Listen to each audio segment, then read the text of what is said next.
Acts chapter 3, beginning at verse 1. Peter and John were going up to the temple at the hour of prayer, which was the 9th hour, that is 3 p.m. And as they passed by the beautiful gate, which was the gate to the court of the Gentiles, they saw a man who was lame from birth. This man was carried daily to the beautiful gate, so that he could ask for alms. And he would just sit there and beg.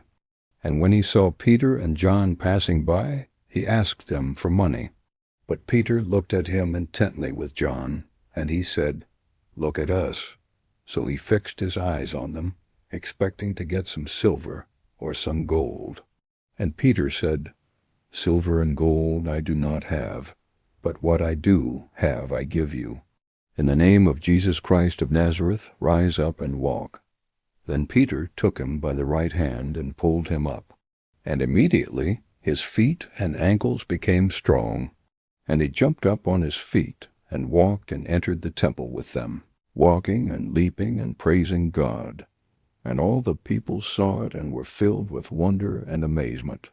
And they knew that this was the same man who had sat at the beautiful gate to beg, and they were amazed and said, "Isn't this a miracle?" So then, after they had healed this man, and after they had gone up into the temple, as it says in verse 10, they began to teach the people and to preach the word of God. Well, the lesson is this: when God's power is manifested, it doesn't just bring physical healing, but it also brings spiritual restoration, because this man was lame, not only physically, but he was unable to come into the temple and worship God. But now he can walk and leap and praise God. And Peter and John didn't just heal him physically. They also led him to the place where he could receive spiritual healing. And you know, it says here that the people were filled with wonder and amazement, and they knew who this man was. They recognized him as the lame beggar. And this opened a door for Peter and John to go in and teach the people about Jesus. So sometimes God will use miracles as a means to open doors for the gospel. We live in a day when many Christians are not realizing the power that they have in the name of Jesus. If we really believe that Jesus is the same yesterday, today, and forever, and that his name is a powerful name, then we should not hesitate to use that name and declare its power. Well, let's pray. Father, we thank you for the example of Peter and John, for their faith, for their boldness in using your name, and for the power that you gave them to heal the lame beggar.